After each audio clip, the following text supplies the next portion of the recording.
Once again, we have a new handout for this video. The link is in the description below.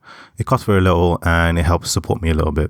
Thus far, the handouts have had great reception. This one is significantly more challenging than the last ones. Reason being is that we really are now starting to put together all the ideas we have acquired throughout the last few videos. At the end of this handout, there is a small project, and if you're able to complete this project, you will be reaching quite a significant milestone in your art skills. Be sure to send me the drawings that you make for the project in the handout. I will be critiquing those as well as all the work that has been sent to me over the last few months. Anyway, without further ado, let's get to the video. Hello everybody, it's Joseph aka Zeph Draws, and today we're going to be talking about how to develop a visual library.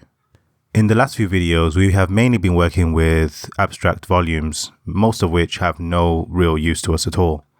I've mainly been stressing the importance of play as a way of learning how objects move, how they look in different angles, and just getting a feel for space. I want to stress that what we're covering today is essentially the same thing as what we've been covering in the last few weeks. The main difference is that the volumes that we're working with are well known to us. I say this to say that though drawing something like a revolver might look complex, if you have been following along the last few videos and you have been practicing what we've been learning, you probably already have the toolkit to do this. The difficulty comes from applying all the skills together, as well as remembering all kinds of small, intricate details. This means we must make really good use of the reference that we find. So how do we develop a visual library? It is said that we should use reference, but how should we use the reference, and what kind of reference should we even be using in the first place? It is often said that we should break our reference down into simplified forms, and this is exactly what we're going to be doing. But what is often missed is what should motivate how we break things down, and how should we think when we're observing our reference? These are the type of questions we should be asking, as they make all the difference in how well you are going to remember what you've seen in reference and be able to reproduce it as a drawing.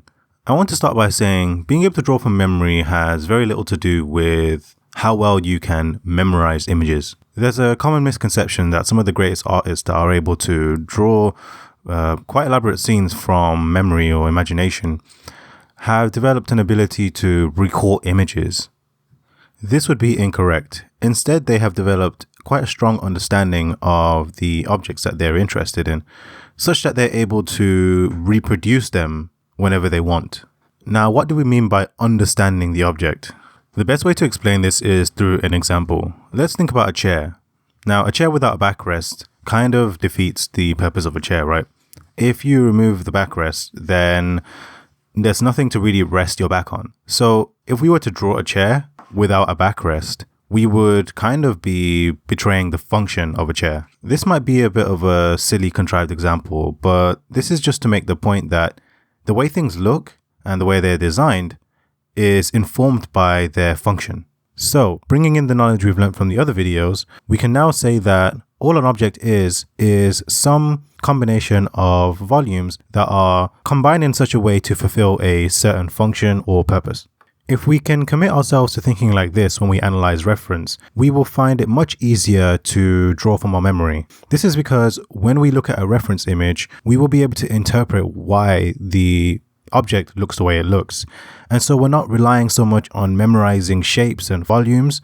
We're relying on how the object works so that we can rebuild and reassemble those objects ourselves.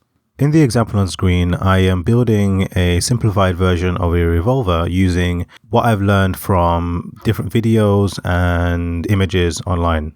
In order to draw this simplified version from memory, I have had to try and understand the basics of how these guns are put together.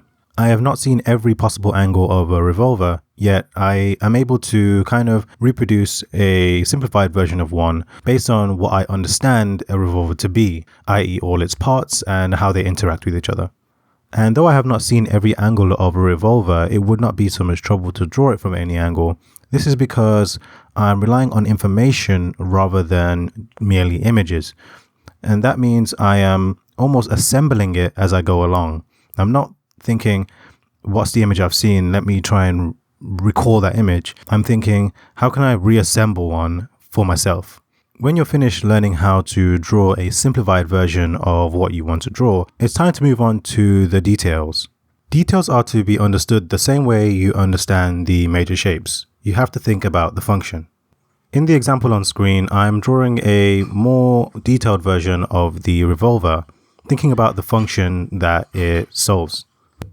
In the example on screen, you can see that I'm drawing more detailed versions of the revolver in a few random angles. Underlying all this, I am still thinking about the basic shapes that I drew in the first place. To draw these more detailed versions, I keep in mind these basic shapes as if I'm almost tracing on top of them. But as I'm drawing them, I'm making adjustments to the shape and manipulating the forms to bring out certain other details that I've also found in reference. For example, the frame of the revolver needs to have a slight cylindrical opening to allow for bullets that eject from the cylinder to move through it and pass into the barrel.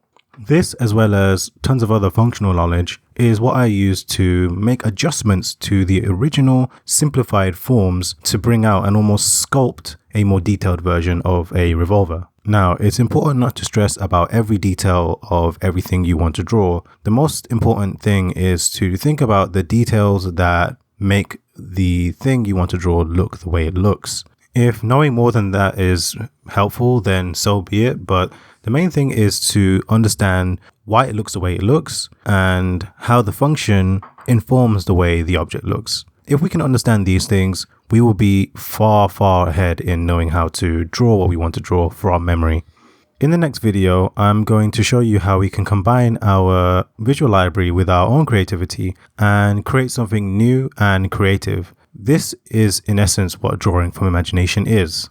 I look forward to showing you that, so stick around for the next video. Also, I now offer private mentorships for those of you who want to improve in the areas that I have been mainly covering on YouTube. So if you're interested, I provided information in the description.